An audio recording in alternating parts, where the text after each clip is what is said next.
Hello दोस्तों, कल हम लोग पढ़े थे पूरा टेंस के बारे में। आज हम लोग उसी टेंस के एक पार्ट है जो सिंपल प्रेजेंट टेंस कहलाता है। तो सिंपल प्रेजेंट टेंस या फिर उसको प्रेजेंट इंडेफिनिट टेंस भी कहते हैं। तो आज हम लोग सिंपल प्रेजेंट टेंस के बारे में पढ़ेंगे। तो पहले सबसे तुम लोग का जरूरी सोचना यह है कि इसमें पहचान होता है। क्या होता है? पहचान। और यह होता है बनावट। तो पहचान यह है कि वह कोई भी टेंस दिया हुआ होगा, कोई भी वाक्य दिया हुआ होगा, तो उसको हम लोग कैसे पहचानेंगे कि वो सिंपल प्रेजेंट टेंस का है। तो इसके लिए है जिस हिंदी वाक्य के अंत में होता है ता है, ती है, ते है इत्यादि लगा रहता है, तो वो सिंपल प्रेजेंट टेंस का होता है। जैसे कि हम लोग देख सकते हैं राम पढ़ता है, इसमें लास्ट में ता है आता है।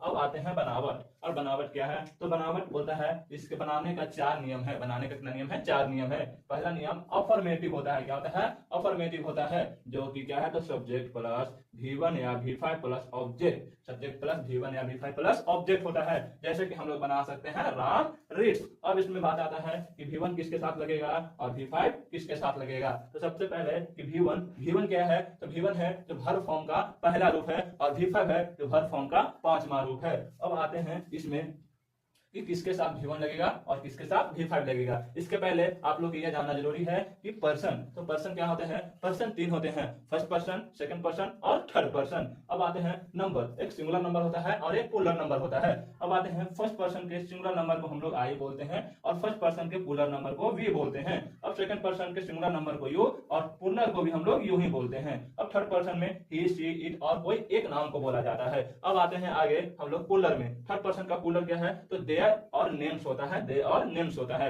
यानी एक नाम से अधिक नाम होता है। अब हम लोग बात करेंगे V1 है जो बस हम लोग V1 उपयोग करते हैं तो थर्ड पर्सन का सिंगुलर नंबर को छोड़ देते हैं। थर्ड पर्सन को सिंगुलर नंबर को छोड़ देते हैं और बाकी जो भी पर्सन आया सबके साथ हम लोग क्या लगाते हैं? V1 लगाते हैं। अब आगे आते हैं V5, जो थर्ड पर्सन को हम लोग छोड़ दिए वही थर्ड पर्सन में हम लोग क्या लगाते हैं? तो थर्ड पर्सन में हम लोग V5 लगाते हैं। अब आगे हम लोग बात करते हैं नेक्स्ट दूसरा नंबर का। दूसरा नंबर पे नेगेटिव। नेगेटिव क्या होता है? तो नेगेटिव कहने का मतलब नहीं लगा रहता है। क्या लगा रहता है? नहीं लगा रहता है, नहीं लगा रहता है, तो उसको हम क्या बोल देंगे? नेगेटिव बोल देंगे। अब आते हैं नेगेटिव का जो बनावट होता है वो किस तरह से होता है। तो नेगेटिव का बनावट होता है सब्जेक्ट प्लस डू या does plus V1 plus object, यानी कि वर्ब रहना जरूरी है। अब आते हैं डू किसके साथ लगेगा और डज किसके साथ लगेगा। जहां पे हम लोग जहां पे हम लोग V1 का उपयोग करते हैं वहां पे डज का उपयोग हो जाएगा, डू का उपयोग हो जाएगा, और जहां पे V5 का प्रयोग करते हैं वहां पर डज का प्रयोग हो जाएगा। अब आगे हम लोग पढ़ते हैं तीसरा नंबर पे। तीसरा नंबर क्या है? इंट्रोगेटिव। इंट्रोगेटिव क्या है? तो ये प्रश्न पूछता है। क्या पूछता है? प्रश्न पूछता है। तो प्रश्न जो पूछता है उसमें इसका उत्तर मिलता है क्या? तो उत्तर मिलता है हाँ या तो ना। बस उत्तर क्या देते हैं? हाँ और ना में उत्तर देते हैं। अब हम लोग जानते हैं इसका जो बनावट है वो किस तरह से है। इसका बनावट सबसे पहले डू और डज को हम लोग क्या करते हैं? बाहर ले आते हैं। डू और डज को बाहर ले आते हैं। उसके बाद होता है सब्जेक्ट, उसके बाद होता है वर्ब 1 और उसके बाद होता है ऑब्जेक्ट। और सबसे जरूरी इसमें लास्ट में क्वेश्चन मार्क, क्योंकि प्रश्न पूछ रहा है। अब इसको बनावट जैसे कि क्या राम पढ़ता है? कैसे क्या है? क्या राम पढ़ता है? तो राम के साथ क्या लगेगा? तो डज लगेगा। तो does Ram read, does Ram read, last में क्वेश्चन मार्क्स। अब आते हैं अगला नंबर हम लोग चौथे नंबर पे।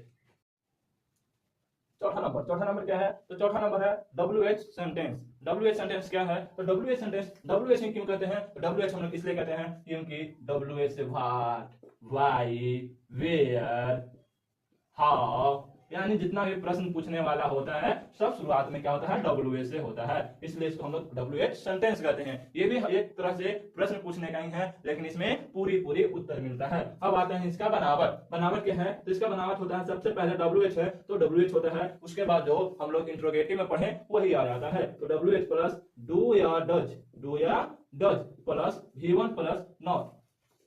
V1 प्लस एक बात और, अगर हम लोग के पास नॉट रहेगा तो हम लोग नॉट डू या डज के इसमें हो जाएगा सबसे पहले WH प्लस डू या डज प्लस, इसके बाद सब्जेक्ट आता है। बाबू सॉरी गलती हो गया, सबसे पहले फिर सब्जेक्ट आता है, उसके बाद होता है उसके बाद अगर नॉट हम लोग के पास है तो नॉट डालेंगे और नॉट नहीं है तो नहीं डालेंगे। उसके बाद V1 और प्लस ऑब्जेक्ट आ जाता है और लास्ट में क्वेश्चन मार्क देना जरूरी है। अब आते हैं इसको कैसे बनाएंगे। तो जैसे कि राम क्या पढ़ता है? राम क्या पढ़ता है? तो आ जाएगा क्या? What does Ram read, what does Ram read, sorry what does Ram read, और लास्ट में क्वेश्चन मार्क। अब यहीं तक हम लोग पढ़ेंगे। आज आगे पढ़ेंगे उसके अब प्रेजेंट टेंस के दूसरे भेद के बारे में।